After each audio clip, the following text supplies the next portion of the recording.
ప్రియమైన సహోదరులారా, జతపని వారిగా ఉండి మా కొరకు ప్రార్థిస్తున్నందుకు మరొకసారి కృతజ్ఞతలు తెలియచేస్తున్నాం. ఈ ఉదయకాలం దేవజనుడు ప్రకాష్ గారు ఆయన తీసుకుని వచ్చిన మరిద్దరు సహోదరులను బట్టి కూడా ప్రభుకు స్తోత్రములు. మా అల్లుడు, ఆయన పేరు ప్రకాష్ గారు చాలామంది ఉన్నారు, చాలా చోట్ల అందరూ చక్కగా ప్రకాశిస్తున్నారు. వారి ప్రవేశం, వారి ప్రకాశం, వారి ప్రయాసం, వారి ప్రయత్నాలు మనకు చాలా దీవెనకరం. మంచిది. పాడిందే పాడరా అన్నాడు ఒక ఆయన.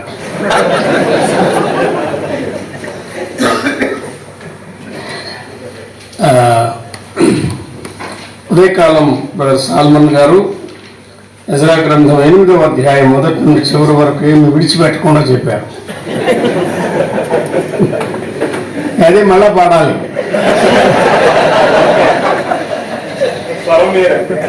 నిన్న రాత్రి నేను 7వ అధ్యాయంలో పత్రికను గురించి మాట్లాడుతూ ఒక చిన్న మాట 19వ వచనంలో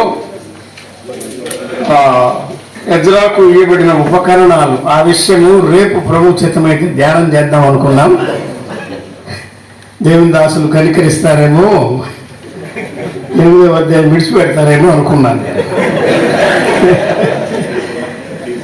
కానీ ప్రభు వారికి ఇచ్చిన ధ్యానాన్ని బట్టి, మనం పొందిన మేలును బట్టి ప్రభుకు స్తోత్రములు. అదే అధ్యాయంలో నుండి కొన్ని వచనాలు మాత్రం చదువుకొని, నాకు మీరు సమయాన్ని బాగా ఆదా చేస్తున్నారు కనుక, ఇప్పుడే టీ తాగారు కనుక ఇప్పుడే భోజనం పెట్టినా తినరు మీరు, దాన్ని గమనించుకొని ప్రతిసారి కట్ సర్వీస్ చేస్తే మీకు సరైన ఆహారం కూడా దొరకదు. కనుక ప్రభు నడిపించిన రీతిగా చాలా వరకు నేను క్లుప్తంగానే అందిస్తూ ఉంటాను. 8వ అధ్యాయంలో కొన్ని వచనాలు మనం చదువుకున్నాం. 24 నుండి నేనే చదువుతున్నాను. వాక్య పరిచర్యలో మరి తేటగా చదవగలిగిన సహోదరులు నిన్న చదివినట్టు సహాయం చేయండి. Book of Ezra chapter 8 beginning at verse 24 down to 30.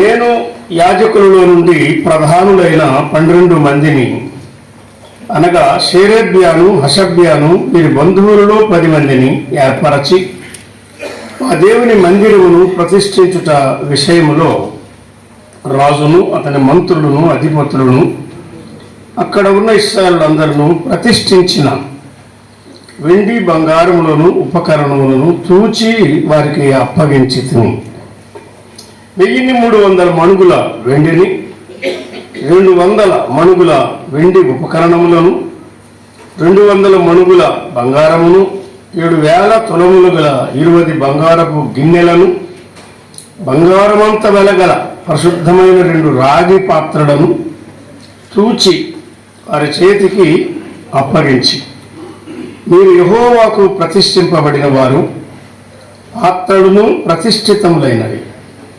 ఈ వెండి బంగారములను మీ పితరుల దేవుడైన యెహోవాకు స్వేచ్ఛార్పణలై ఉన్నది. కాబట్టి మీరు, అనగా యాజకులు, ప్రధాన యెరూషలేములో యెహోవా మందిరపు ఖజానా గదులలో యాజకుల యొక్కయు, లేవీల యొక్కయు, ఇశ్రాయేలు పెద్దల యొక్కయు, ప్రధానులైన వారి ఎదుట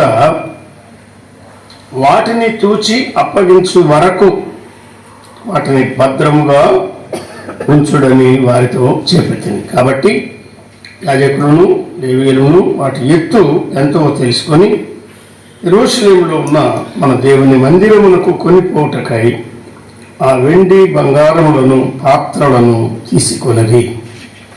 చదవబడిన ఈ చిన్న భాగాన్ని ప్రభువే తన ఆత్మ ద్వారా మన కొరకు దీవించి వివరించుగాక. ప్రియమైన సహోదరులారా, ఎజ్రా గ్రంథములో ఎజ్రా అని నిన్న ఒక చిన్న సందేశం మనం విన్నాం. ఎజ్రా అంటే సహాయం అని. ఆ మాట 5 సార్లు ఉన్నది అని నిన్న చెప్పాను. అది తప్పని ఈరోజు నాకు అర్థమైంది. నా గమనికలో ఒకటి మిస్ అయింది. అది 8వ అధ్యాయంలో ఉన్నది మరొకటి. కనుక సహాయమును గురించి ప్రభువు మనకు అందించిన తలంపులు మన సేవా జీవితమును సహాయకరంగా ప్రభువు జీవిస్తాడు. 7, 8, 9, 10 ఈ 4 అధ్యాయాల భాగం 2వ భాగం. మందిర నిర్మాణంలో ఎజ్రా లేడు. అది మొదటి 6 అధ్యాయాలు.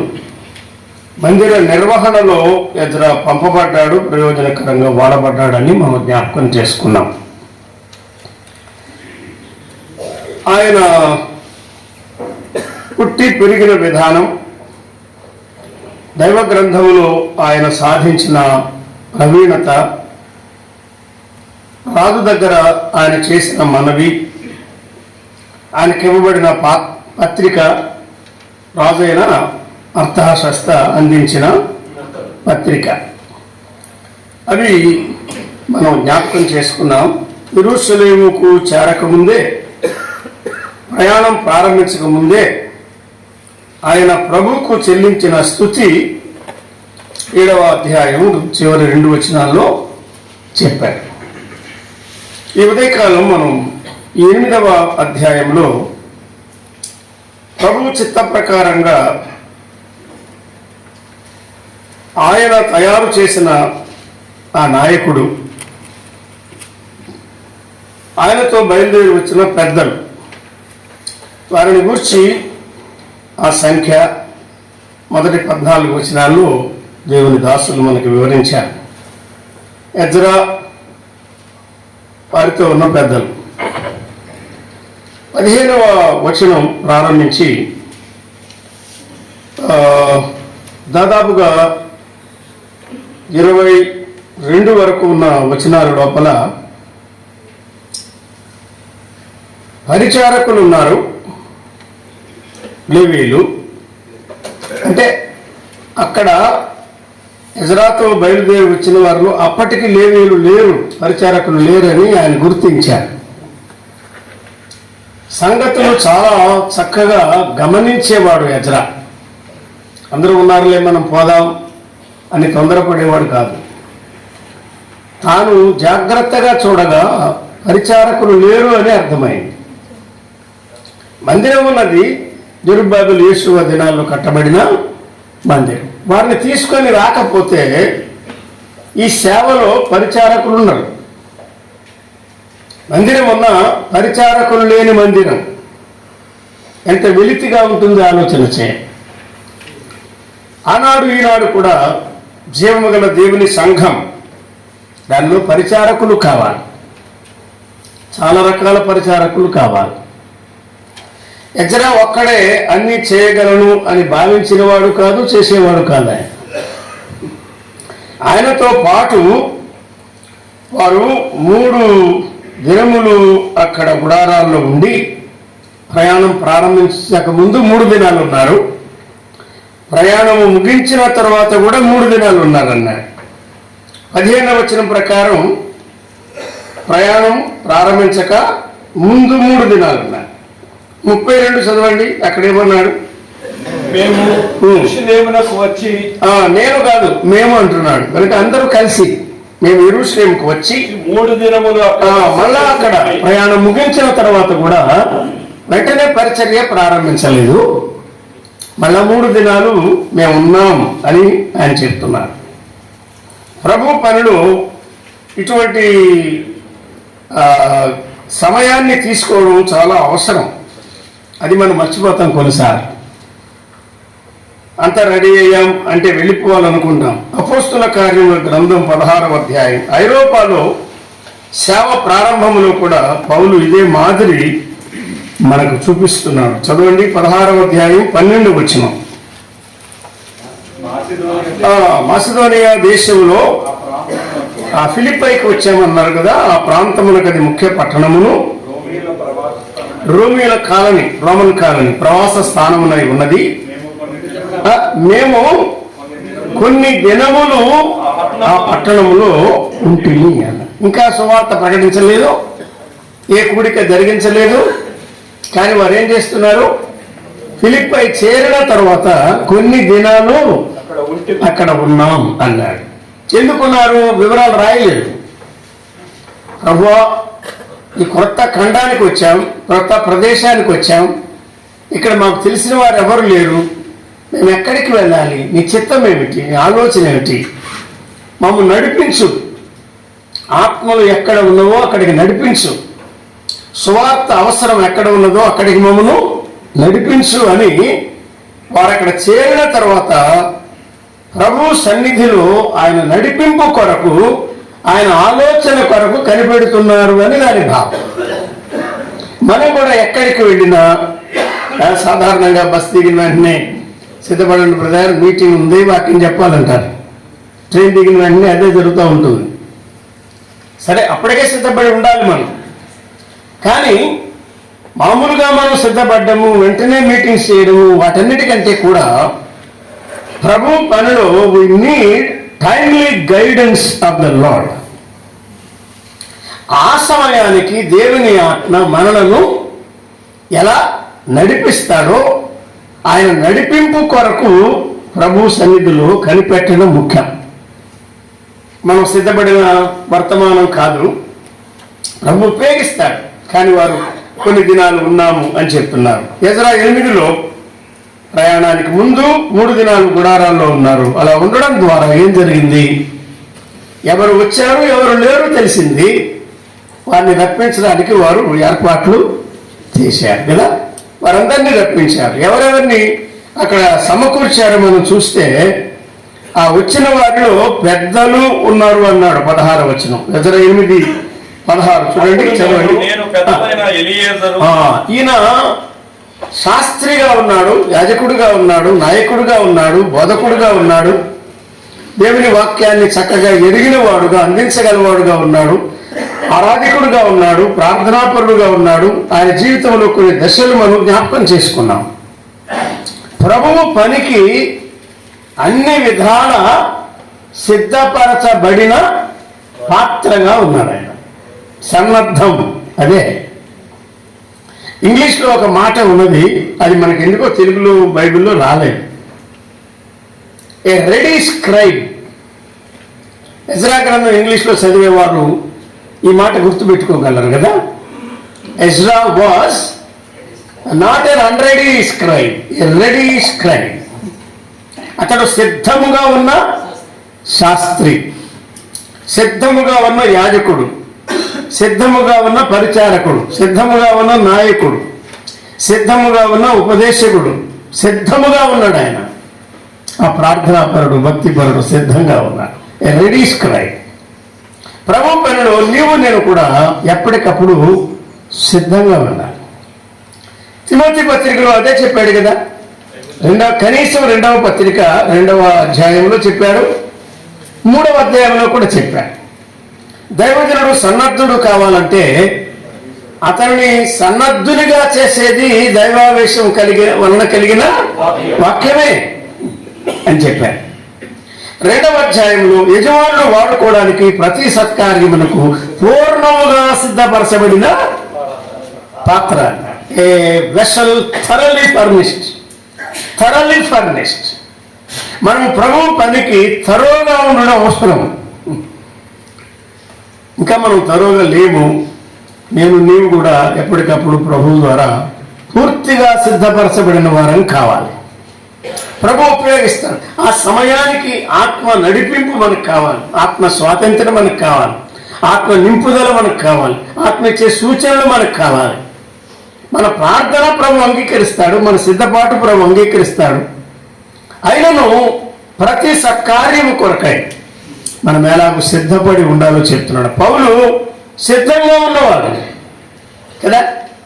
మరి ఎజ్రా కూడా అలాగున పాత నిబంధన కాలంలో సిద్ధపడి ఉండి ప్రభు చేతిలో ఆయన వాడబడ్డాడు. మరలా మనకి సమయం లేకపోవచ్చు, ఒక మాట రోమాపత్రిక 1వ అధ్యాయంలో ఆయన ఏమన్నాడు, ఒక వచనం చదవండి. 1వ అధ్యాయం 15వ వచనం. నా వల్ల అయినంత మట్టుకు అంతేగా నా వల్ల అయినంత వరకే నేను చేయగలను.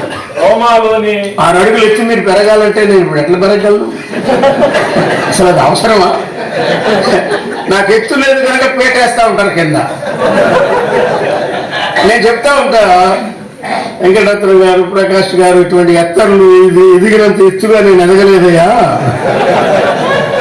వారికి ఉన్న ఎత్తు నాకు లేదు, నాకు ఎంత ఉన్నదో అంతవరకే ప్రభు ఇచ్చాడు అని చెప్తూ ఉంటా. అంటే ద్వంద్వంగా మనం ఎదగాలి, తప్పదు. ఎత్తులో ఎదగకపోవచ్చు, కానీ భక్తిలో ఎదగాలి. ఈ ఎత్తనానికి వచ్చి మనం చూస్తే పౌలు స్వార్థ ప్రకటించుటకు యూదులకును అన్యులకును, యూదులు కాని వారికి నేను సిద్ధముగా ఉన్నాను అని ఆయన చెప్తున్నాడు. స్వార్థ ప్రకటించుట మాత్రమే కాదు, అపోస్తుల కార్యముల గ్రంథం 21వ అధ్యాయంలో 13వ వచనం ఒకసారి చదవండి. 21:13.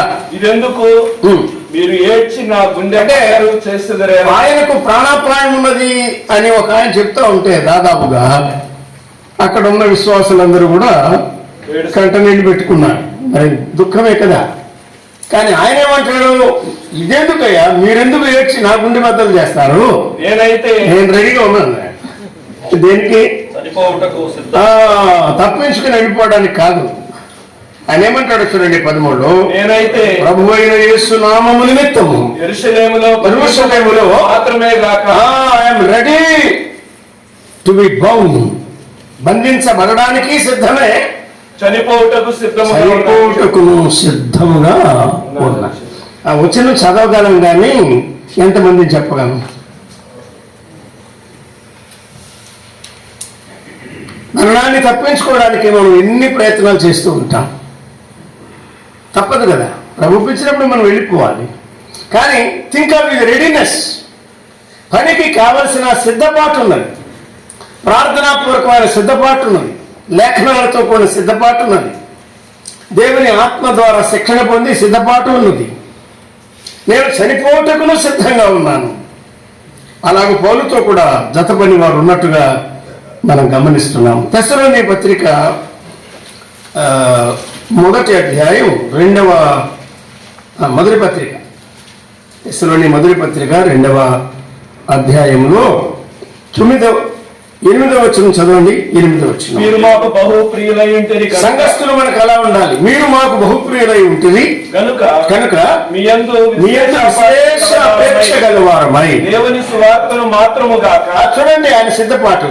పౌలు, శీల, తిమోతి ముగ్గురు కలిసి చెప్తున్నారు ఈ మాట.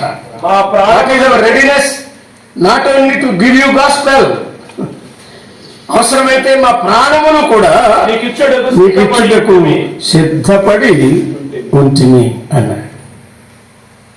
20వ అధ్యాయంలో అపోస్తుల కార్యాల్లో ఎఫెసు సంఘ పెద్దల్ని పిలిపించినప్పుడు అన్నాడు, నేను ఎక్కడికి వెళ్ళినా బంధకాలు శ్రమలు నా కొరకు కాచుకొని ఉన్నవని పరిశుద్ధాత్మ ప్రతి పట్టణంలో సాక్ష్యం ఇస్తున్నాడు. అయినను ఆ స్వార్థ పరుగు తుదముట్టించుటలో నా ప్రాణము నాకెంత మాత్రము ప్రియమైనదిగా నేను ఎంచుకొనుట లేదు.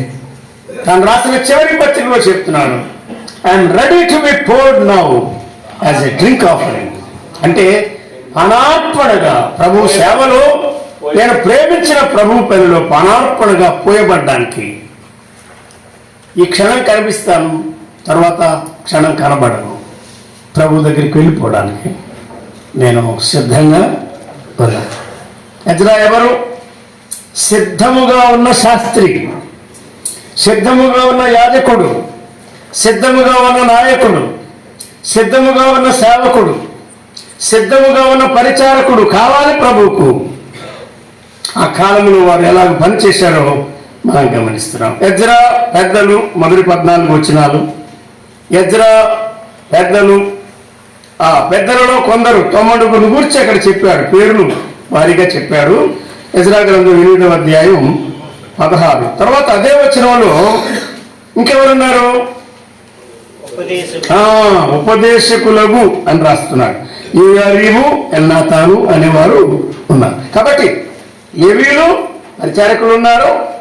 ఇంకా పేరున పెద్దలు ఉన్నారు, వీరుగా ఇంకెవరున్నారు?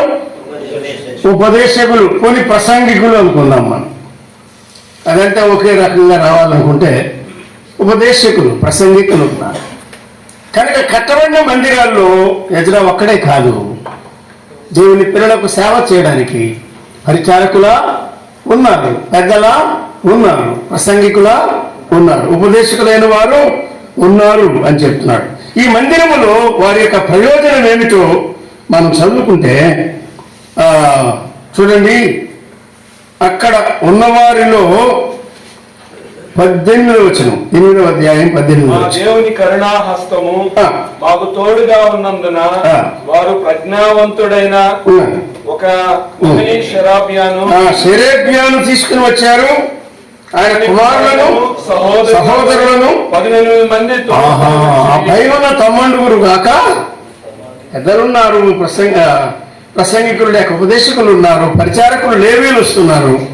ఇక్కడ ఒక ప్రజ్ఞావంతుడు, ఆయనతో కూడా 18 మంది ఉన్నారు అన్నారు.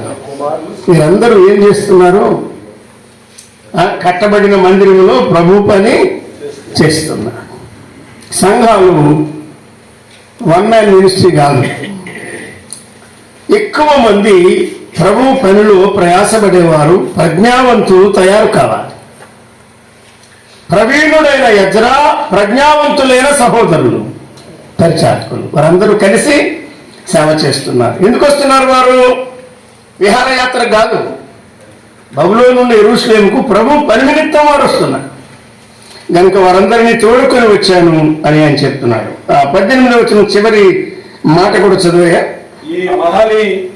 ఆ ప్రజ్ఞావంతుడు ఒకడు, ఈ మహలి ఇశ్రాయేలుకు పుట్టిన లేవి వంశస్థుడు అని ఆయన చెప్తున్నాడు. వీరు అందరూ వారిని తోడుకొని వచ్చారు.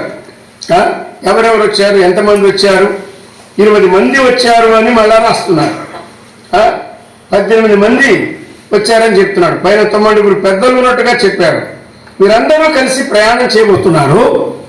ప్రయాణం చేయక ముందు వారు చేసిన ప్రార్థన, దేవుని దాసులు మరి 2 దినాల్లోనూ ఆ విషయాలు మనకి జ్ఞాపకం చేస్తూనే ఉన్నారు. మీరు గమనించండి, ఎజ్రా ప్రార్థన అంటే నిన్నెవరో కొంతమంది 9వ అధ్యాయం అన్నారు. They are right. కానీ 7లో కూడా ఆయన ప్రార్థన రాయబడింది, ప్రార్థించినట్టు కదా. 8వ అధ్యాయంలో కూడా ప్రార్థన చేసినట్టుగా, 9వ అధ్యాయంలో కూడా ప్రార్థన చేసినట్టుగా, 10వ అధ్యాయంలో కూడా ప్రార్థన చేసినట్లున్నాయి. ఆయన బోధించింది ఒకవేళ ఈ 4 అధ్యాయాల్లో ఎక్కువగా లేదు, కానీ ఆయన ప్రార్థన చేస్తున్నాడు. we see him, we notice him as a man of prayer. ఆయన ప్రార్థనా పరుడుగా, ప్రార్థన వీరుడుగా, ప్రతి చిన్న విషయంలో ప్రభు మీద ఆధారపడి ఆయన మనస్సును తెలుసుకొని ఆయన చిత్తము కొరకు, ఆయన నడిపింపు కొరకు కనిపెట్టేవాడుగా మనం గమనిస్తున్నాం. That is the secret of success or fruitful ministry. మనమున్న స్థలాల్లో, మనమున్న ప్రజల మధ్య నీవు నేను చేసే సేవకు కూడా వాక్య జ్ఞానం కాదు ముఖ్యమైనది. వర్తమానాలు మనం తయారు చేయాలి, అవసరమే. కానీ సిద్ధపరచబడిన వర్తమానికుడు, వర్తమానం కంటే ముఖ్యం. we prepare messages. చాలా మందిని వర్తమానం సిద్ధం చేస్తూ ఉంటాం, అవసరమే. ఉదయం బ్రదర్ చెప్పారు కదా, వర్తమానం లేకుండా మనం ఏం చెప్పగలం? కనుక సిద్ధపడాలి తప్పకుండా. అయితే ఏ మ్యాన్ ప్రిపేర్డ్, ఏ మెసెంజర్ ప్రిపేర్డ్. ఒక వర్తమానికుడు, ఒక ఉపదేశకుడు, వాక్య పరిచారకుడు ప్రభువు ద్వారా సిద్ధపరచబడితే, అతని యొక్క జీవితం సిద్ధపరచబడితే అతడు ప్రభు చేతులు ఆత్మ ద్వారా వాడబడగలడు. కనుక మనం ఎక్కువ సమయం ప్రభువు ద్వారా సిద్ధపరచబడడానికి అప్పగించుకోవడం నేర్చుకుందాం. నేను ఊరికే చిన్న చిన్న సలహాలు చెప్తున్నాను అంతే. మన సేవలో అవసరమైనటువంటి జాగ్రత్తలు, ఇన్సైట్స్ ప్రభు మనకు అందిస్తున్నాడు. పెద్దలు ఆ వంశావళులు 14 వచనాల్లో చెప్పారు. తర్వాత 17 నుండి 22 వరకున్న వచనాల్లో పెద్దలు ఉన్నారు, ఉపదేశకులు ఉన్నారు, పరిచారకులు ఉన్నారు, లేవీయులు వారిని విడిచిపెట్టలే. ప్రజ్ఞావంతులైన వారు దేవుని మందిరంలో సేవ చేయడానికి వస్తున్నట్టు మనం గమనిస్తున్నాం. తర్వాత వారు దేని కొరకు ప్రార్థన చేస్తున్నారు చదవండి 21వ వచనం. అప్పుడు దేవుని సన్నిధిని మమ్మను మేము దుఃఖపరుచుకొని, అంటే 7వ అధ్యాయంలో వారు దుఃఖపడుతున్నారు కదా. ఇది దేని కొరకు? ప్రయాణం చేయక ముందుగా ఇంత దీర్ఘ ప్రయాణం, దాదాపు 900 లేక 1000 మైళ్ళు అనుకుందాం. మద్రాసు నుండి కలకత్తా వరకు ఉన్నంత దూరం బబులోను నుండి యెరూషలేము కని ఒక ఆయన చెప్పాడు చాలా సంవత్సరాల కిందట. మద్రాసు ఎవరు అంటే దాన్ని బట్టి గుర్తున్నది. అది అంత దూర ప్రయాణం ఎలా చేయాలి? ఫ్లైట్ కాదు, ట్రైన్ కాదు, కాలినడకను వారు వెళ్ళాలి. వారి ప్రయాణం కొరకు శుభ ప్రయాణం కలుగునట్లుగా ఆయనను వేడుకొనుటకు వారు ఎక్కడికి వచ్చారు? అహవా అనే ఆ నది దగ్గరకు వచ్చారు అన్నారు. వారు ఎందుకు వచ్చారు? ప్రార్థించడానికి వచ్చారు. చూసారా? ప్రయాణానికి ముందేం చేస్తున్నారు? ప్రార్థన చేస్తున్నారు. They spend some time in prayer at river Ahava. Ahava వైపు పారు నది దగ్గర వారు కనిపెట్టిన సమయం వెయిటింగ్ టైమ్ ఇన్ ప్రేయర్. అది చాలా ఎఫెక్టివ్ సర్వీస్ అంటారు. శక్తివంతమైన సేవకు మూలం అది, కీలకం అది. మనము ప్రార్థనలో ఎంతవరకు గడపగలుగుతున్నాం? మెసేజ్ అవుట్లైన్ ఫైన్, కానీ మనం ప్రభు సన్నిధిలో గడపడం చాలా ముఖ్యమైనటువంటి అలవాటు. అది వారు అలా చేశారు. ప్రయాణంలో క్షేమం కొరకు వారు ప్రార్థన చేస్తున్నారు. దేవుని దాసులు చెప్పారు కదా, కాల్బలం నాకు పంపించమంటే అర్థశాస్త్ర రాజు పంపగలడు, కానీ మనకు రాజాదిరాజు ఉండగా ఒక మనుషుని సహాయం మనం ఎందుకు కోరుకోవాలి? ప్రభువే సహాయం చేస్తాడు. ప్రయాణం అంతటిలో మనకు కానీ పిల్లలకు కానీ మన దగ్గర ఉన్న ఈ పాత్రలకు కానీ విలువైన ఈ వస్తువులకు కానీ ఏమాత్రము నష్టము కలగకుండా, కీడు కలగకుండా, అపాయాలు ఏమీ జరగకుండా క్షేమముగా చేర్చేవాడు ప్రభువే అని నమ్మినందువల్ల వారు రాజును అడగడానికి సిగ్గుతోచెను అనే మాట చెప్తున్నారు. దైవజనులు స్వామి గారు నిన్న మన వాక్య పరిచయలో వచ్చిన విషయాన్ని బట్టి, అంటే మినహాయింపుగా ఫరో దినాల్లో ఐగుప్తు నుండి వెలుపలికి వచ్చినటువంటి దేవుని ప్రజల విషయంలో మీరు వెళ్ళి అడగండి అంటే వారు ఇచ్చారు, అడిగారు, ఇచ్చారు. అలాగే ఇక్కడ కూడా ఇజ్రా గ్రంథంలో కోరెషు దినాల్లో కానీ, లేక దర్యావేషు దినాల్లో కానీ, లేక అర్థశాస్త్ర దినాల్లో కానీ అన్యజనులను కూడా ప్రభు ఉపయోగించాడు. వాటిని మనం ఆసరాగా తీసుకొని ప్రభు సేవ అన్యజనుల మీద ఆధారపడి చేయడం అది యుక్తం కాదు అని ఒక ఆలోచన ప్రభు మనకి ఇచ్చారు. ఈ విషయంలో చాలామంది ప్రభు ఆత్మ ద్వారా తాకబడ్డారని విన్నాము. ప్రభుకు స్తోత్రములు. చూడండి, యోహాను రాసినటువంటి పత్రికలలో చివరి పత్రిక 7వ వచనం చదువయా. యోహాను రాసిన 3వ పత్రిక. వారు దేవుని సేవ చేసే వారిని గురించి రాస్తున్నాడు. వారు నీ ప్రేమను గురించి సంఘము ఎదుట సాక్ష్యం ఇచ్చారు. వారు అన్యజనుల మాట చూడండి, అన్యజనుల వలన ఏమీ తీసుకొనక ఆయన నామము నిమిత్తం. ఇది శాంబాబు మాట కాదు. నేను రాసిన ఏ మాట బైబిల్లో ఉండకుండుగాక లేదు. ఇది ఆత్మ ప్రేరేపణతో రాయబడింది మాట. అన్యజనుల వలన ఏమీ తీసుకొనక. అబ్రహాము యుద్ధానికి వెళ్ళి తిరిగి వచ్చినప్పుడు షాలేము రాజు ఆయన ఎదుర్కొన్నాడు, సొదొమ రాజు కూడా ఎదుర్కొన్నాడు. ఈ సొదొమ రాజు శోధించే రాజు, కానీ అబ్రహాము శోధనకు లోపడలేదు. నువ్వు పోగైనా చెప్పుల వారైనా తీసుకొని అన్నాడు, నీ వాటిలో ఏమీ తీసుకొని అన్నాడు. ఎలీషా కూడా ఏం చెప్పాడు? నయమాను ఊరకే ఈయన అడగకపోయినా ఇవ్వాలనుకున్నా ఆయన ఏమన్నాడు, ఏమీ తీసుకోను, నా ప్రభువు నాకున్నాడు. దానియేలు కూడా అదే చెప్పాడు, నీ బహుమానం నీ దగ్గర పెట్టుకోవాయా. వర్తమానం నేను చెప్తాను, వర్తమానం చెప్పినందుకు పైసలు కాదు. ప్రభు మీద ఆధారపడి వారు నడిపించబడుతున్నారు. ఇందులో ఉన్న సత్యం ఏమిటంటే పిలిచిన వాడు మనల్ని పోషిస్తాడు, పిలిచిన వాడు నడిపిస్తాడు. ఫిలిప్పీ 4 ప్రకారం ప్రతి అవసరం తీర్చేవాడు ప్రభువే. ఎమ్మెల్యే కాదు, ఎంపీ కాదు, మినిస్టర్ కాదు, మైనారిటీ బోర్డు కాదు, మరేది కాదండి, కార్పొరేషన్ కాదు, ఏది కాదు. కొంతమంది అలా చేస్తున్నారు బలహీనులై, విశ్వాసములో లోపం వల్ల, ప్రార్థన లోపం వల్ల, ప్రభువు మీద నమ్మిక లేక అవసరాలేమో ఎక్కువ ఉన్నాయి. అయినా మన కొరకు కానీ సేవ చేసేవారు, కుటుంబం కొరకు కానీ సంఘము కొరకు కానీ సేవలో ఏ అక్కర ఉన్న ప్రభువే తీర్చేవారు. అది ఒక మంచి సాక్ష్యం కదా. ఎజ్రా గ్రంథంలో ఏం చెప్పాడు, మందిరం కట్టడానికి మేము కూడా కలిసి కడతామంటే వారు ఏమన్నారు, మీరు మాతో కలిసి కట్టడానికి నిమిత్తమే లేదు, మేమే కట్టుదాం, మేము దేవుని పిల్లలం, రిడీమ్డ్ కంపెనీ, ప్రభు మమ్మల్ని సంపాదించాడు మమ్మల్ని, కనుక మేమే కడతామన్నారు.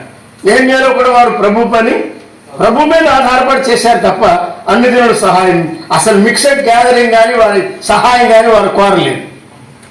నేర్య 6లో మీరు గుర్తుందో లేదో, పనంతా పూర్తయిన తర్వాత 52 దినాల లోపల ఆ పని పూర్తయితే ఈ పని మా దేవుని వల్ల జరిగింది అని వారు తెలుసుకున్నారు. So what we want to establish is, ఎవరైనా బలహీనలు తీసుకుంటామంటే ఇక నేను చెప్పేది లేదు, మీరు అడిగేది లేదు. మన ప్రభువు ఎటువంటి వాడు మనం రుజువు చేద్దాం. మనం ఉన్న దినాల్లో మనం ఉన్న స్థానం. రామలింగారెడ్డి గారు చీఫ్ ఇంజనీర్గా పనిచేసి రిటైర్ అయ్యారు హైదరాబాద్లో. కడపలో సాక్ష్యం ఆయన ద్వారానే ప్రారంభమైంది. అప్పటి నుండి ఇప్పటికీ 54 సంవత్సరాలు సేవ జరిగింది. ఏనాడు కానీ ఏ చిన్న పనికి కానీ ఎవరిని మేము అప్పీల్ చేయలేదు. రాజకీయ నాయకులు కానీ మరెవరు కానీ అక్కడ జరిగిన సేవ కానీ సభలు కానీ వేటికి సహాయం చేయలేదు, మేము వాటిని స్వీకరించలేదు. ప్రభు మహిమ కొరకు మీకు చెప్తున్నాను అంతే. వ్యక్తిగతంగా కూడా సేవలో ఎన్నో ఇబ్బందులు, కష్టాలు ఎదుర్కోవాల్సి వచ్చింది. కానీ ప్రభు తన నమ్మకత్వాన్ని రుజువు చేశాడు. మీ ప్రోత్సాహం కొరకు నేను చెప్తున్నా, మా కుమార్తె వివాహం సౌమ్య వివాహానికి 4,000 మంది వచ్చారు. 400 కాదు, ప్రకాష్ గారి ఇంట్లో జరిగిన పెళ్లిళ్ళ కాదు వాళ్ళు.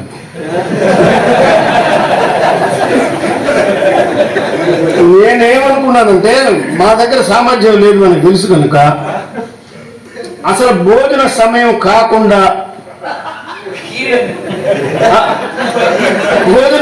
కాకుండా ఆ సమయంలో వివాహం జరిగించి పంపిద్దాం, ఏవో చిన్న స్నాక్స్ టీ చేసి పంపిద్దాం అంతే. ఎవరైనా దూర ప్రాంతాలకు వస్తే వారికి మాత్రం భోజనం పెట్టి పంపుదాం అనుకున్నాం. ఎంగేజ్మెంట్కి కూడా మేము భోజనం లేకుండా చేశాం. అప్పుడు మహిమ కొరకు చెప్తున్నాను నేను. టీ టైం పెట్టాము, సరిపోయింది. చూసారా, మరి అన్ని వేల మంది వస్తే వారికి భోజనం చేయాలంటే ఎట్లా అంటే, సరే మరి మమ్మల్ని ఎరిగిన వారు ఇన్ని సంవత్సరాలు పిలిచి ఆహ్వానించి చేర్చుకొని పరిచయం చేసిన వారు వస్తే మనం రాకూడదని ఎట్లా చెప్తాం, రానివ్వండి, సింపుల్ మీల్, దీనిలో మనం మాదిరిగా ఉందాం అనుకున్నాం. మా పెద్దలు అంగీకరించలేదు. మా స్థానిక సంఘ పెద్ద ఇన్ని సంవత్సరాలు మీరు సేవ చేశారు, కర్రీ సంగతి మేము చూసుకుంటాం అన్నారు. వారే చూసుకున్నారు అంతే. మామూలు వయసు చేయవలసింది ఏదో చేశారు. ఇక సంవత్సరానికి ఈ సమయం పుట్టే సమయంలో సిఎంసికి మేము వెళ్ళాల్సి వచ్చింది. అప్పుడు బీపీ వచ్చి ప్రమాదం జరిగింది. ప్రభు తప్పించారు. ₹1,00,000 పైన ఖర్చు పడింది. 4 రోజులు మేము అక్కడ ఉన్నాం. ప్రభువే తీర్చారు. ఎవరికి చెప్పుకోలేదు. బంధువులు కానీ ఎరిగిన విశ్వాసులు కానీ, బ్రదర్ నేను నీటిలో ఉన్నాను అనేది మనకి సిగ్గుచేటు కదా, మన ప్రభువు కదా అవమానం. ఇంకా మా జీవితంలో ఎన్నో, ఇంకా అవన్నీ చెప్పకూడదు. మీరు నన్ను గురించి ఎక్కువ ఆలోచన చేస్తారు, అది ప్రభువుకు మహిమ కాదు. అంటే అర్థం ఏంటి, మనం నమ్మిన ప్రభువు మన ప్రతి అవసరం ఎరిగినవాడు, తీర్చేవాడు. ఎలా తీరుస్తాడో మనకు తెలియదు కనుక అంతకన్నా ఎక్కువగా మనం దాని గురించి ఆలోచన చేయనక్కర్లేదు. కాల్బలం అడిగినా, గుర్రాలు అడిగినా, రౌతులు అడిగినా ఇవ్వగలడు. కానీ ఎజ్రా ప్రభువు మీద ఎక్కువగా నమ్మిక కలిగిన వాడు, విశ్వాసముతో ప్రార్థనతో ఆయన జీవించాడు, ప్రభువును సేవించాడు. కనుక ఈ వచనాల్లో ఎజ్రా పెద్దలు ఉన్నారు, ఎజ్రా పరిచారకులు ఉన్నారు, ఎజ్రా ప్రసంగికులు ఉన్నారు, ఎజ్రా ప్రజ్ఞావంతులు ఉన్నారు, ఎజ్రా ప్రార్థన ఉన్నది.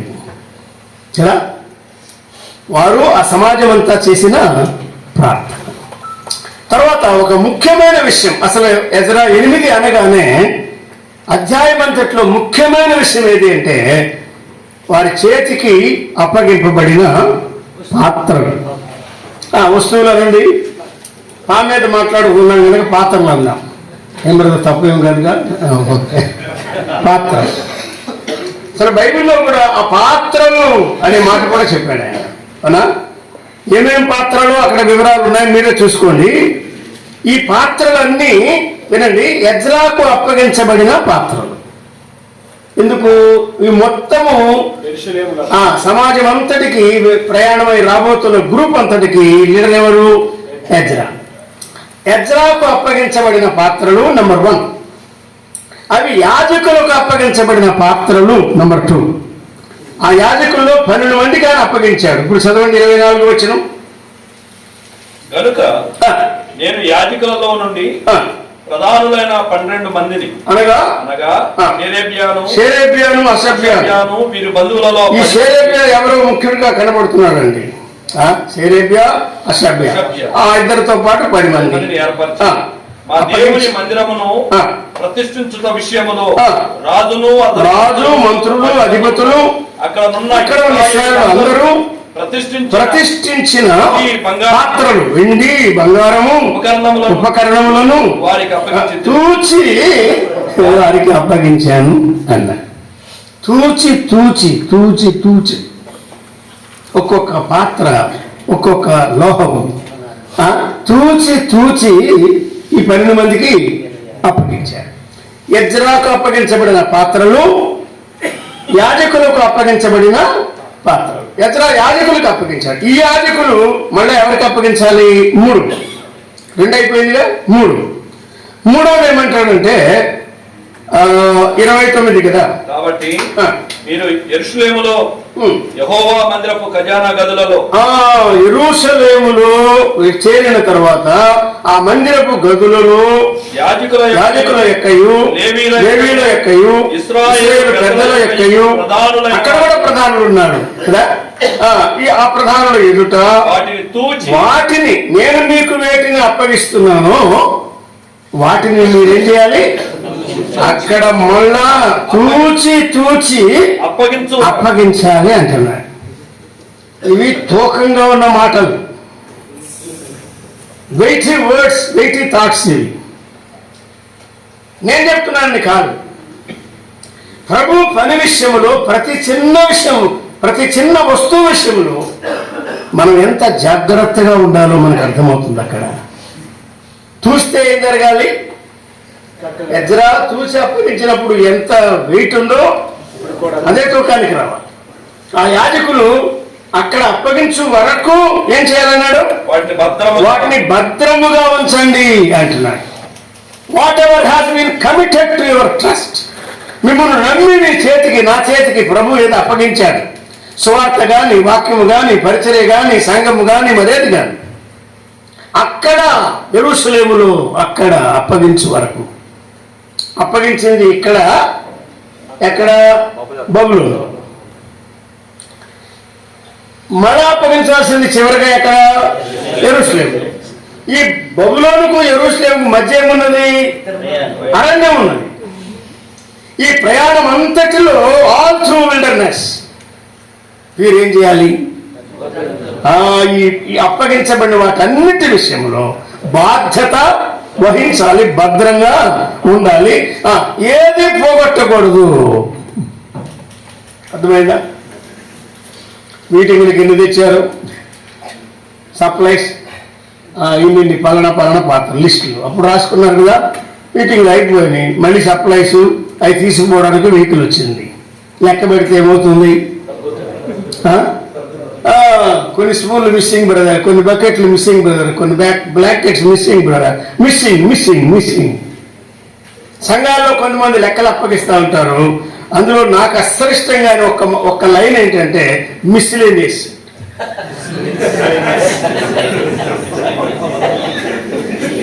లేదా మిస్లేనియస్ ఇది ఎక్కడ నేర్చుకున్నారు అసలు? మిస్లేనియస్ ఆఫీసుల్లో ఉంటుంది, మీరు తింటారు కనుక మిస్లేనియస్ ఉంటుంది అక్కడ. ప్రభు పనిలో మిస్లేనియస్ ఎందుకు ఉంటుంది ఆలోచించారు. లక్షలు కొంతమంది మిస్లేనియస్ ఎక్స్పెండిచర్ 15 లక్షలు. ఎలా నమ్మాలి అసలు వాళ్ళని? పెద్దలుగా ఉండడానికి, అకౌంట్స్ ట్రెజరీ నిర్వహించడానికి, బుక్ మెయింటైన్ చేయడానికి, లెక్కలు నిర్వహించడానికి అసలు వారు యోగ్యులా ఆలోచించారు. ఎజ్రా చాలా జాగ్రత్త గలవాడు, నిజాయితీ పరుడు, ఏమాత్రము పోగొట్టేవాడు కాదు. యాజకులకు అప్పగిస్తూ ఇన్స్ట్రక్షన్ ఇస్తున్నాడు. మీరు అక్కడ అప్పగించేవాడు అంటే బబులోనులో ఉండగా మీకు అప్పగించబడ్డాయి. అన్న యాత్ర అంతట్లో మీరు జాగ్రత్తగా కాపాడాలి. యెరూషలేముకు వెళ్ళినప్పుడు అక్కడ అంతవరకు మీరు వాటిని భద్రంగా ఉంచండి అంటే ఆ హెచ్చరిక వారు విని 30వ వచనంలో చెప్పాడు. కాబట్టి లేవీయులను వాటి ఎత్తు ఎంతో తెలుసుకొని తూచి ఇచ్చాడు కదా. తెలుసుకొని యెరూషలేములో ఉన్న దేవుని మందిరములకు కొనిపోవుటకై ఆ వెండి బంగారములను పాత్రలను వారు తీసుకున్నారు అని చెప్పాడు. అక్కడికి వాస్తవానికి విషయం అయిపోయింది. వారు చేరిన సంగతి 31 నుండి చివరకు రాశాడు. 36 ఒక 6 వచనాలు అనుకోండి. ఈ వచనాల్లో ఏం చెప్తున్నాడంటే ఆ పాత్రను అప్పగింపబడగా 12 మంది యాజకులు వాటిని తీసుకొని అహవా నదిలో దగ్గర ప్రార్థన చేసి వీరందరూ బయలుదేరారు. ఇప్పుడు ప్రచారకులు ఉన్నారు, ప్రజ్ఞావంతులు ఉన్నారు, పెద్దలు ఉన్నారు, ఉపదేశకులు ప్రసంగికులు ఉన్నారు, పాత్రలు ఉన్నాయి. వీటితో కూడా వారు ప్రయాణం చేస్తున్నారు. అడవుల గుండా వారు చేసే ప్రయాణంలో కాల్బలం లేదు కదా. కానీ ప్రభు మీద ఆధారపడి ఆయన కరుణాహస్తము ఆయన ఆశ్రయించి వారికి తోడుగా ఉంటుందని నమ్మి విశ్వాసముతో ప్రార్థనతో వారు ప్రయాణం సాగించారు. మార్గమందు పొంచి ఉన్న వారి చేతిలో నుండి ప్రభు వారిని తప్పించాడు. 31 వచనం. 32లో మేము యెరూషలేముకు వచ్చి 3 దినములు అక్కడ బస చేశాం అన్నాడు. ఇప్పుడు 4వ దినం ఏం జరుగుతున్నది? వెండి బంగారములు పాత్రలు మా దేవుని మందిరమందు యాజకుడైన ఊరియా కుమారుడైన. ఎందుకింత తేటగా రాస్తున్నాడు? వారు ఎక్కడ ప్రార్థన చేశారో చెప్పాడు కదా. వారు బయలుదేరి వచ్చేటప్పుడు నాయకులను పరిచారకులను రప్పించినప్పుడు అక్కడ గుర్తింపదగిన ఒక నాయకుడు ఉన్నాడు, యుద్ధో అని 17వ వచనంలో రాశాడు. ప్రజ్ఞావంతుల్లో 2 ఉన్నారు, షేరేబియా హసబ్యా అన్నాడు. అది 24వ వచనంలో కూడా వారి పేర్లు చెప్పాడు కదా. ఇప్పుడు ఇంకా కిందికి వస్తే 4వ రోజున అంటే యెరూషలేము చేరి 3 రోజులు ఉన్నారు. 4వ రోజున యెరెమోతు ద్వారా యాజకుడైన ఊరియా కుమారుడైన యెరెమోతు ద్వారా అది తూనిక. కాబట్టి అప్పగింపబడిన పాత్రలు, కాపాడబడిన పాత్రలు, మళ్ళా తూనిక వేయబడిన పాత్రలు. ఎక్కడ తూనిక? అక్కడ యెరూషలేములో తూనిక వేయబడగా ఏం జరిగింది? అతనితో కూడా ఫీనిహాసు కుమారుడైన ఎలియాజరు ఉండెను. అంటే ఆ ఎలియాజరు కాదు, ఎలియాజరు ఉండెను. వీరితో లేవీయులైన యెషువా కుమారుడైన యజాబాదును, బిన్నూయి కుమారుడైన నోద్యాయును కూడా ఉండిరి. సంఖ్య చొప్పున ఒక్క ముక్క వినండి. సంఖ్య చొప్పున అంటే ఏమైంది? సంఖ్య చొప్పున అంటే అక్కడ ఎన్ని అప్పగించారో అవన్నీ యాజకులు యెరూషలేములో అప్పగించారు. ఎత్తు ప్రకారం కూడా ఏమేమి జరిగింది? సంఖ్య చొప్పునను ఎత్తు చొప్పునను అన్నిటినీ సరిచూచిన తరువాత అది మళ్ళీ రికార్డులో రాశారు.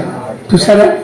అంటే రాబోయే కాలంలో ఈ చూసిన వాళ్ళు, లెక్క పెట్టిన వాళ్ళు, గమనించిన వాళ్ళు లేకపోయినా, ఈవెన్ ఆఫ్టర్ దైర్ ఆబ్సెన్స్, వారు లేకపోయినా, వారు ప్రభు దగ్గరికి వెళ్ళిపోయిన అక్కడ ఎవ్రీథింగ్ లెక్కల్లో యాక్యురేట్, ఏమీ తేడా రాదు, సరి, అంతా సరి, అంతా సరి. రాత్రులు కూర్చుని రోజులు గడిపి లెక్కలు సాగక సర్దుబాటు కాక ఎన్ని సంఘాలు ఇబ్బంది పడతాయి చూడండి. ఎందుకు? సరి లేకపోతే. ఎంత జాగ్రత్తగా వారు కాపాడుతున్నారు. ఇందులో ఉన్న ఆత్మీయమైన పాఠం ఏంటంటే, మీరు ధ్యానం చేయండి, నేను ముగిస్తా, అందుకు చెప్తున్నాను. బబులోనులో ఉండగా అప్పగించబడిన పాత్రలు మొదట ఎవరికి అప్పగించారు? ఎజ్రా ఎవరికి అప్పగించాడు? యాజకులు అరణ్య మార్గం అంతట్లో వాటిని జాగ్రత్తగా కాపాడారు. యెరూషలేము చేరిన తర్వాత వారు ఎక్కడ అప్పగిస్తున్నారు? యెరూషలేము. అలాగే బబులోను పోలిన లోకములు ఉండగానే ప్రభు మనకి ఏవేవి అప్పగిస్తున్నాడో వాటన్నిటినీ మన విశ్వాస యాత్ర అంతటిలో 50 సంవత్సరాల, 60 సంవత్సరాల, 70 సంవత్సరాల ఎవరికి అంతిస్తే అంత మనం భద్రంగా కాపాడు. సువార్తను అప్పగించాడు, వాక్యాన్ని అప్పగించాడు, సంఘాన్ని అప్పగించాడు, వరములను అప్పగించాడు, ఎన్నో ఇచ్చాడు. ఆయన స్టివర్డ్షిప్ అని సాల్మన్ గారు చెప్పారే, గృహ నిర్వహణ, గృహ నిర్వాహకత్వం, నమ్మకత్వం, ప్రభు పని పట్ల, పాత్రల పట్ల జాగ్రత్త. ఎంత జాగ్రత్త మనకు అవసరం. ప్రభు, నేను ఎక్కువ నమ్మకంగా ఉండలేకపోతున్నాను, తీసుకోవాల్సిన జాగ్రత్త నేను తీసుకోలేకపోతున్నాను, నన్ను మన్నించు, ఇంకా నాకు జాగ్రత్త దయచేయి. ఏ విషయంలో పొరపాటు లేకుండా, ఎవరు ఆక్షేపించడానికి వీలు లేకుండా నిరాక్షేపమైన సేవ చేయాలని ప్రభు వీటి ద్వారా మనతో మాట్లాడుతున్నాడు. ఎందుకంటే ఒకరోజు బీమా, క్రీస్తు న్యాయపీఠం ఉన్నది, అక్కడికి మనం వెళ్ళినప్పుడు ఆయన ఏం చేస్తాడు? చూస్తాడమ్మా, లెక్క చూస్తాడమ్మా, చూస్తాడయ్యా, నా లెక్క చూస్తాడు, నీ లెక్క చూస్తాడు, ఎవరిని విడిచిపెట్టాడు ఆయన. లెక్కలు మాస్టర్ అన్నారు కదా, లెక్క చూస్తాడు ఆయన. మనం అనుకున్నాం ఏం కాదులే సారీ అంటే సరిపోతుందిలే. పైసల విషయంలో సారీ అంటే సరిపోదు.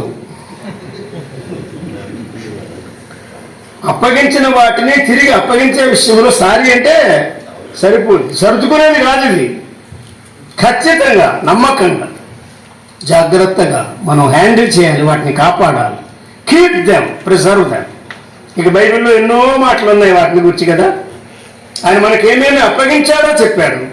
కాపాడుము, కాపాడుము, కాపాడుము, కాపాడుము, ఎన్నిసార్లు చెప్తున్నాడు. ఒకరోజు ప్రభు లెక్క చూస్తాడు, తూకం వేస్తాడు. నన్ను చూస్తే విశ్వాస విషయంలో మనం తేలిపోతామా? ప్రభునందు నమ్మిక, పట్టుదల, ఏ విషయంలో మనం తేలిపోతాం? ఆయన కొరతకు రాని వారంగా ఉంటాం. అది మనం అర్థం చేసుకుందాం. వారు యెరూషలేము చేరిన తర్వాత 3 దినాలు ఉండి తర్వాత అన్ని తూకం వేయాలి. లెక్క ప్రకారం మొత్తం సరిపోయినట్టుగా 34 వచనం ప్రకారంగా మనకు అర్థమవుతున్నది.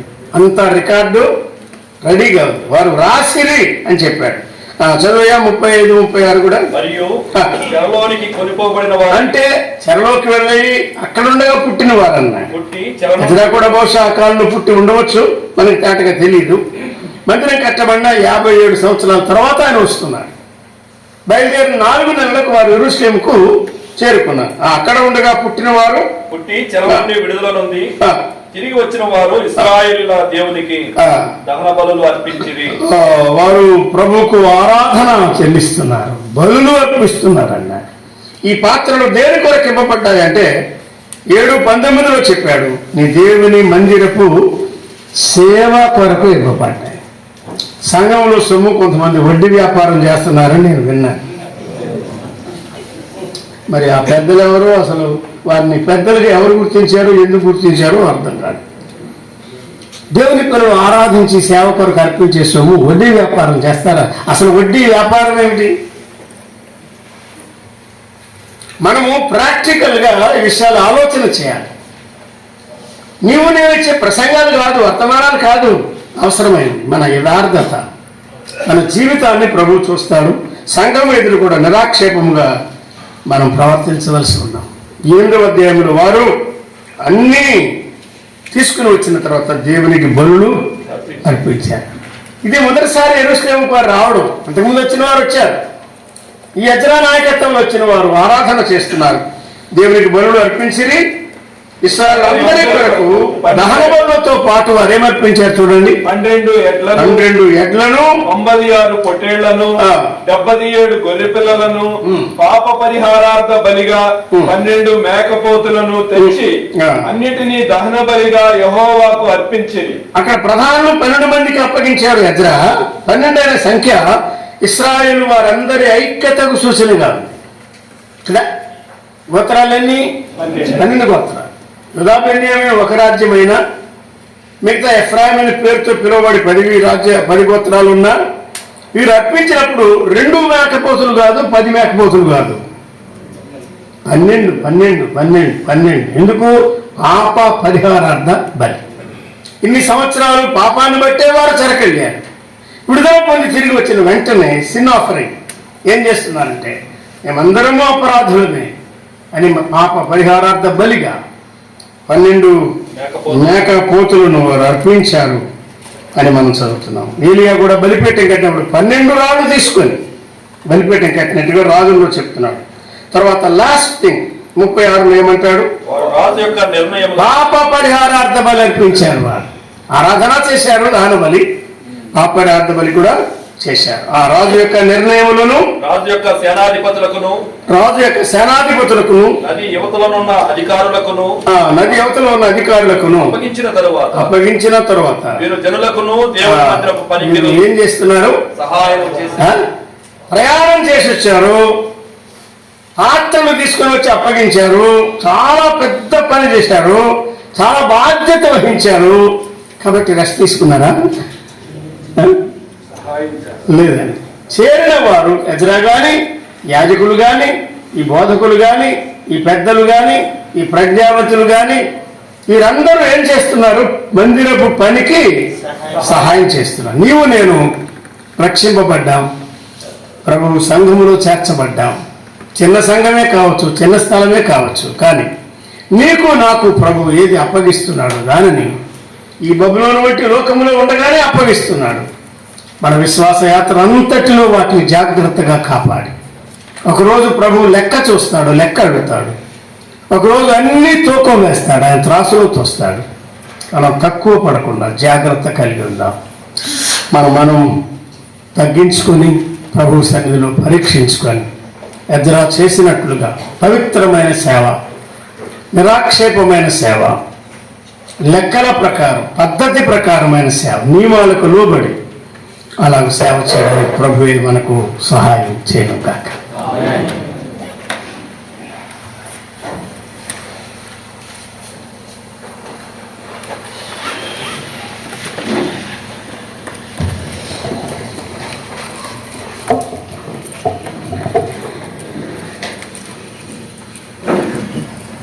ప్రార్థన చేద్దాం.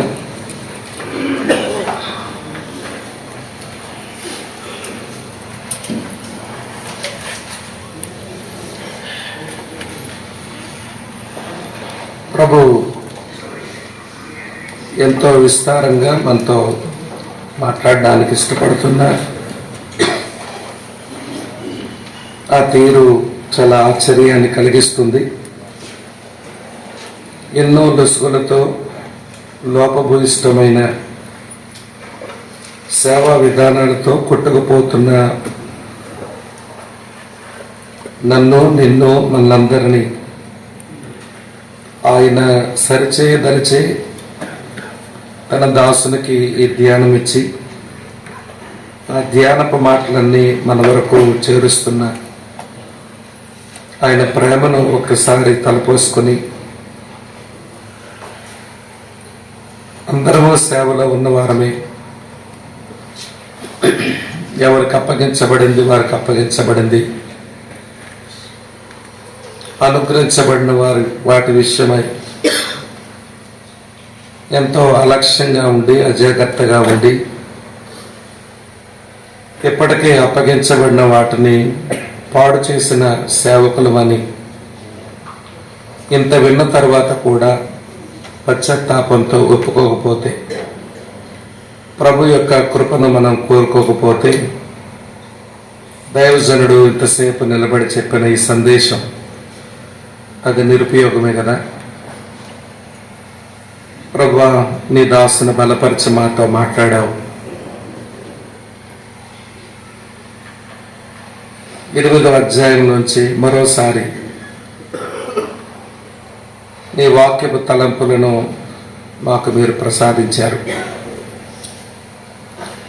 పనికి మేము అడుగులు వేస్తున్నాం, కానీ మాకు వెయిటింగ్ టైం రావడం లేదు. కనిపెట్టడం, ఆగడం మాకు చేత కావడం లేదు.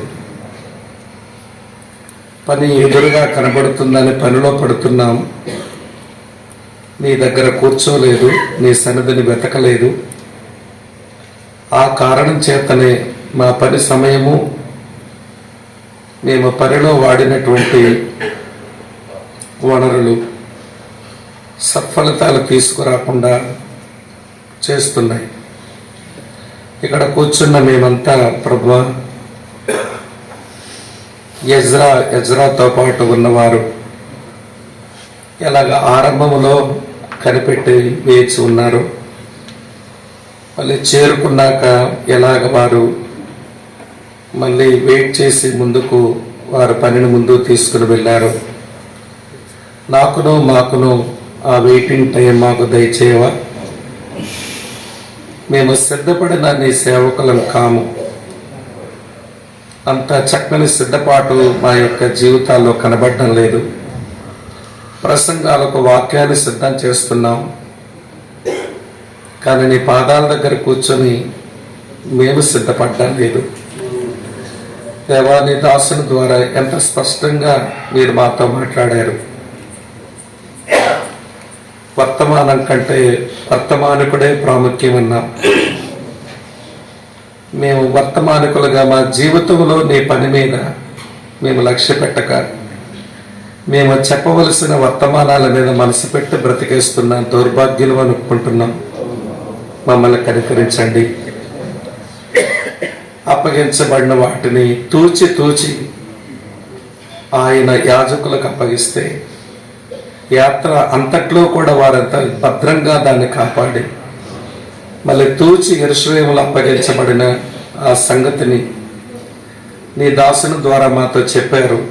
ఈ లోకములో మాకు అప్పగించబడిన నీ సువార్త, నీ సంఘం, నువ్వు మాకిచ్చిన కుటుంబం, నువ్వు మాకిచ్చిన సమయం, నువ్వు మాకిచ్చిన పని, వీటంతటిని జాగ్రత్తగా మేము కాపాడుకొని ఒక రోజున యెరూషలేములో వారు లెక్క కట్టి అప్పగించినట్టు మేము కూడా నీ న్యాయపీఠం ఎదుట లెక్క కట్టి అప్పగించవలసిన వారం. ఆ భయం నెరిగి బ్రతకడం మాకు నేర్పించు నాయనా.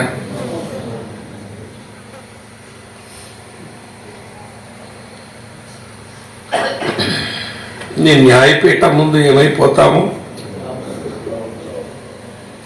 ఎంత నిర్లక్ష్యం, ఎంత అజాగ్రత్త, ఎంత లెక్కలేనితనం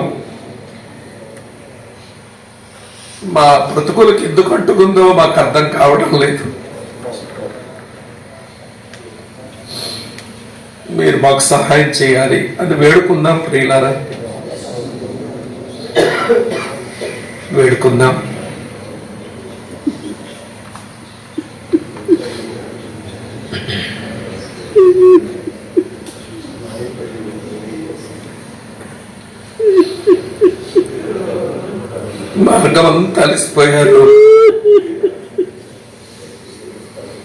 మార్గమంతా అలసిపోయారు.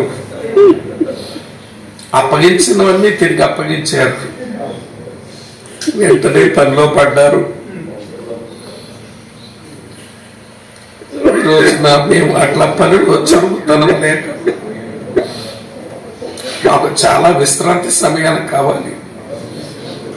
మేము సుఖమరిగిపోయాము. సౌఖ్యాన్ని ప్రేమించిన సోమరపోతులమయ్యాము. ప్రభా, మీరు కనికరించకపోతే మాకు దిక్కు లేదు నాయన. నీ న్యాయపీఠం ఎదుట మేము నిలవలేము. ఇప్పటికే మా అజాగ్రత్త,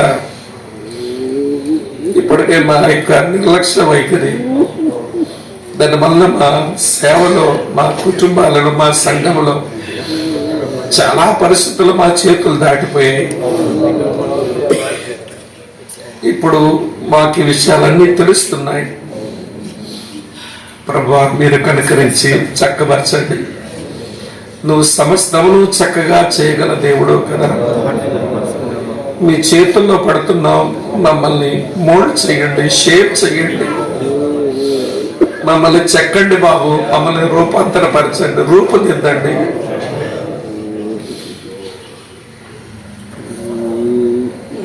మేము ఈ కొండ దిగి వెళ్ళేసరికి మా సేవా జీవితంలో అనేకమైన మార్పులు, మా వ్యక్తిగత జీవితంలో చాలా మార్పులు, నాయన మా సేవా పరుగులు ఆచితూచి నీ వాక్య ప్రమాణాలతో మా సేవా జీవితాలను బాగు చేసుకునే ధన్యకరమైన బ్రతుకులు మాకు మీరు ఇవ్వాలి. మమ్మల్ని నమ్మండి ప్రభువా, మీ కొరకు బ్రతుకుతాం అని ప్రభు పాదాలు పట్టుకొని అప్పగించుకుందాం.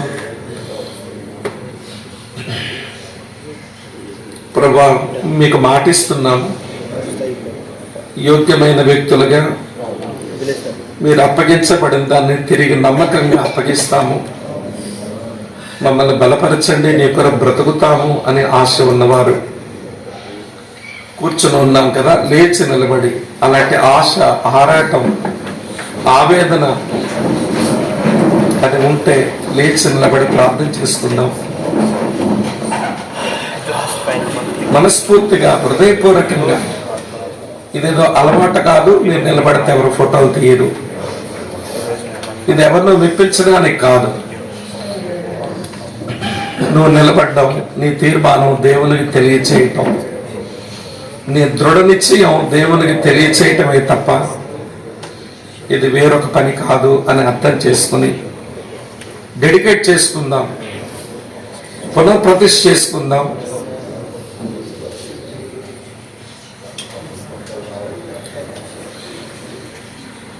అన్న ప్రకాశాన్ని వచ్చి మనందరి కొరకు ప్రార్థన చేస్తారు. మనసు పరధ్యానంలోకి వెళ్ళనివ్వకండి. విన్న వాక్యం అంతా మనసులో కదలనివ్వండి. అది మన హృదయాన్ని పడవనివ్వండి. దయచేసి ఎవరు ఇటు అటు విషయాలు ఆలోచించక దైవజనుడు ప్రార్థిస్తుండగా ఏకీభవించి డెడికేట్ చేసుకుందాం, ప్రతిష్ఠ చేసుకుందాం, ప్రార్థన చేసుకుందాం.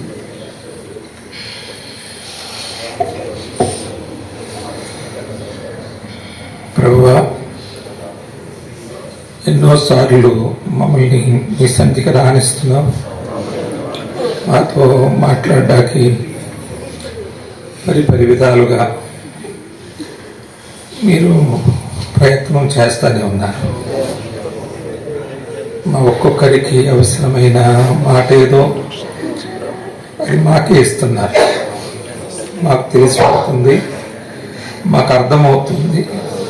అది ఆ మనుషుడను నేనే అని ఖచ్చితంగా అర్థమవుతుంది. కానీ ఏవో బలహీనతల చేత వాడుక సేవలోకి మరలా మేము జారిపోతున్నాం, రొటీన్లోకి వెళ్ళిపోతున్నాం.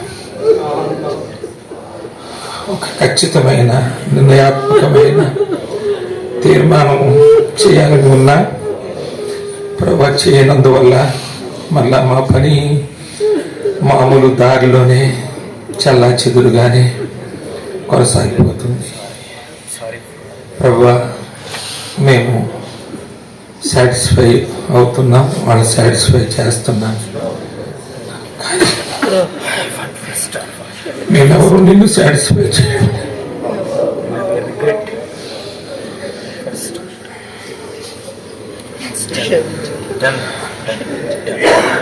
వాక్యమందు బహు ప్రవీణుడైన వాక్యమును మరలా చూచి దాని ప్రకారం తన మార్చుకుని తన మార్పు వారికి చూపించి వారిని మార్చుటకు తాను చేసినటువంటి అడుగడుగున తీసుకున్న జాగ్రత్త ఆత్మ సంబంధంగా తాను చేసినటువంటి ఉపదేశం ప్రభువా మాకు అనుగ్రహించండి. ఆ ఖచ్చితత్వాన్ని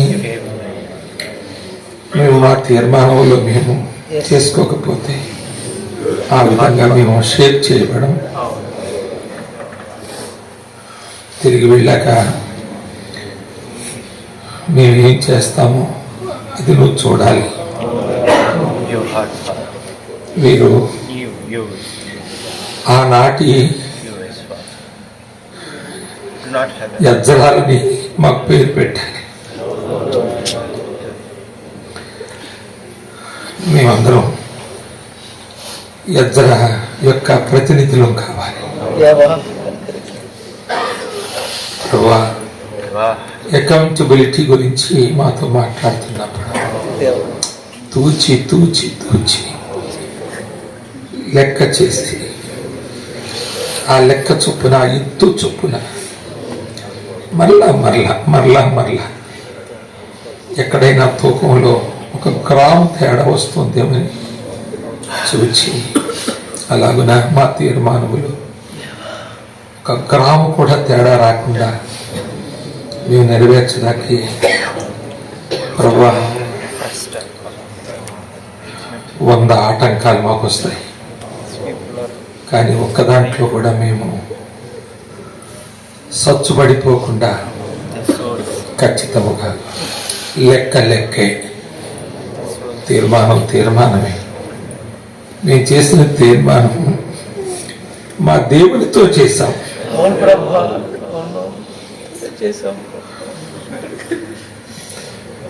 మా మాట విన్నాడు.